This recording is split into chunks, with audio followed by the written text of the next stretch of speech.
He buried his heart the day they told him his wife was gone, until two little girls appeared at his fence, holding a secret he never dared to dream. Wyoming, 1887. The late summer heat lay heavy on the land, a thick blanket of stillness. Elias Vance wiped the sweat from his brow, his calloused hands tightening on the fence post he was mending. That's when he saw them. Two small figures, haloed by the dust and sun, standing at the edge of his world.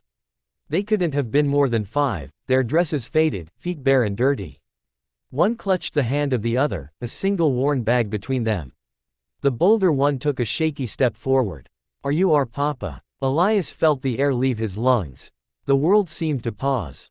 He set his hammer down carefully, the iron head sinking into the soft earth. He knelt, bringing himself to their level, his voice a low rumble. "What's your name, little one?" "I'm Lily," she said, pointing to her silent sister. "And that's Rose. Mama told us to find the man who smells of saddle leather and the far-off rain." The words struck a chord so deep and buried, Elias felt the ground tilt. Saddle leather and far-off rain. That's what Clara would whisper when he returned from the high country. He looked at them, really looked. They had her eyes, the same shape, the same quiet intensity. Then he saw it. A small, tarnished silver heart dangling from a string around Lily's neck. His hand trembled as he reached for it. "May I?" She nodded. Inside the locket was a tiny, perfect sparrow feather and a single word, engraved in a delicate hand, "Clara." His breath caught. It couldn't be. She had been lost 5 winters ago, her stagecoach lost in a river crossing. They'd only found a piece of her shawl. He had buried his hope that day. But now, these living, breathing pieces of her stood before him. "You must be weary," he managed, his voice rough. He opened the gate. "Come in from the sun." They followed, Rose slipping her tiny hand into his without a word. Inside the simple cabin, he gave them water and the last of his molasses cookies. As they ate, he went to the chest by his bed, pulling out a small, framed daguerreotype. Clara's face smiled up at him, frozen in time. He glanced back at the girls at his table. They had her smile. The storm of questions in his mind grew deafening. Where was she now? "Where is your mama?" he asked, sitting across from them. Lily's lower lip quivered. "She got real sick. She said we had to come here. She said this was our true home." Elias felt a crack form in the wall around his heart. He looked from the locket to their hopeful faces. Something long frozen within him began to thaw. A heart, once buried, can still learn to beat. The next morning, Elias watched the girls chase fireflies in the dewy grass. He'd already shown them how to collect eggs and where the wild strawberries grew. He saddled his old mare, Daisy, and lifted Rose into the saddle, climbing up behind her. He held the reins around her small frame, guiding the horse on a slow walk toward the creek. Lily walked beside them, her small hand resting on his boot. He took them to the old willow tree, the place where he'd first confessed his love to Clara. He remembered how she'd weave crowns from its branches.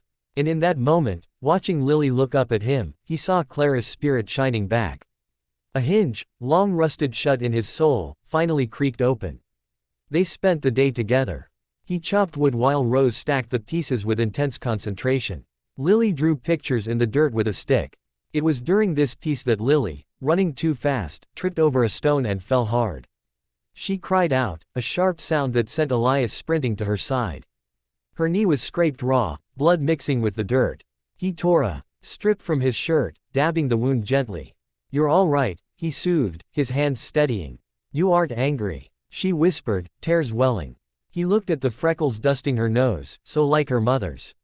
"Not at you, sweetheart. Never at you." She leaned into him, and Rose joined the embrace, the 3 of them huddled together on the ground.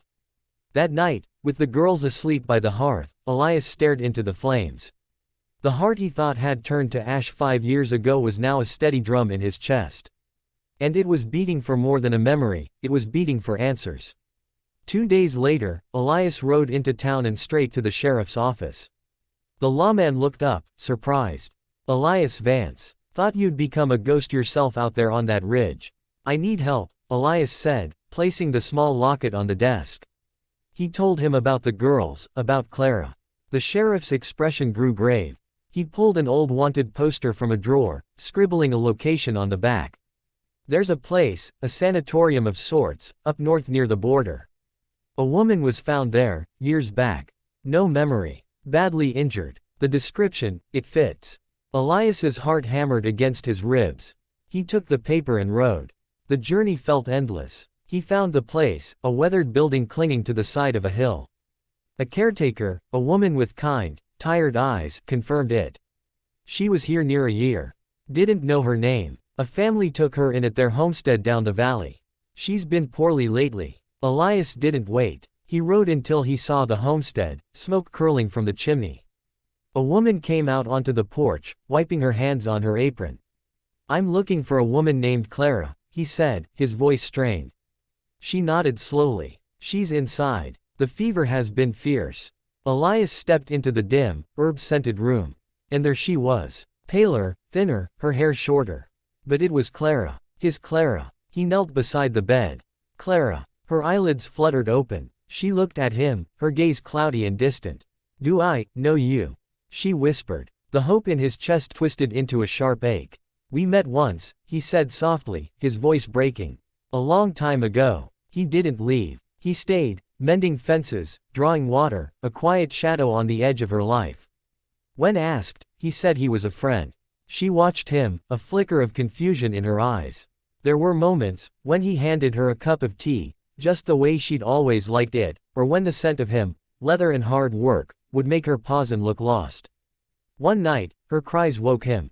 She was trapped in a nightmare, thrashing. The water, Elias, don't go. She screamed. He was at her doorway in an instant. She jolted awake, gasping, her eyes wide with terror and dawning recognition. Why did I call you that? She breathed. Why does your name feel like a song I've forgotten? He simply stood there, his own heart laid bare. Because some part of you knows the tune. Days turned into a week. One afternoon, Clara found an old journal tucked away on a shelf. She opened it, her own handwriting staring back at her. Recipes, sketches, little notes. His hands are rough, but his heart is soft. She looked up, tears streaming down her face. This is me, she whispered to Elias, who had entered quietly. I wrote this. I think I remember loving you. He didn't speak. He just opened his arms, and she walked into them, sobbing against his chest. He held her, solid and sure. Love doesn't beg to be remembered, it waits to be rediscovered. The wagon ride back to his ranch was filled with a quiet peace. Clara sat beside him, her hand in his. In the back, Lily and Rose pointed at familiar landmarks, their voices bright with excitement. When they arrived, the girls tumbled out and ran to their mother. She knelt, clutching them to her, her shoulders shaking with sobs of relief. We're home, Mama, Rose said, her voice muffled in Clara's dress. Elias stood back, watching the scene, his throat tight.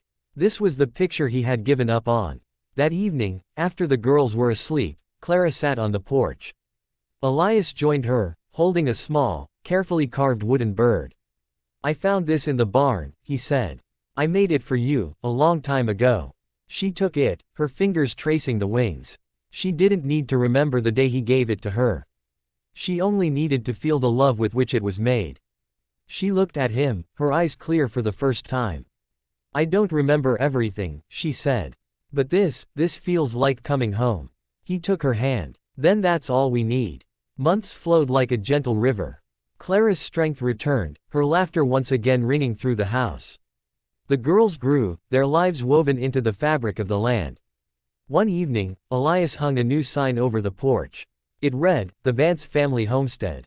Clara saw it and smiled, a true, full smile that reached her eyes. Later, Lily brought him a drawing. In wobbly letters, it said, Thank you for finding our pieces and making us whole. Elias felt a warmth spread through his chest. He looked at Clara, who was watching him from the doorway, her expression filled with a love that had journeyed through fire and flood to return to him. They told me you were gone, he said, his voice thick. She walked to him, cupping his face in her hands. I was just waiting for you to find me. If this story made you feel the ache of loss and the warmth of redemption, then you understand the power of a love that refuses to die. This is the kind of story we live for here on Winds of Thought. If you believe in second chances and the bonds that time cannot break, do us a favor and hit the like button, and subscribe to the channel for more tales that mend the soul. Because sometimes, the greatest strength is found not in moving on, but in holding on.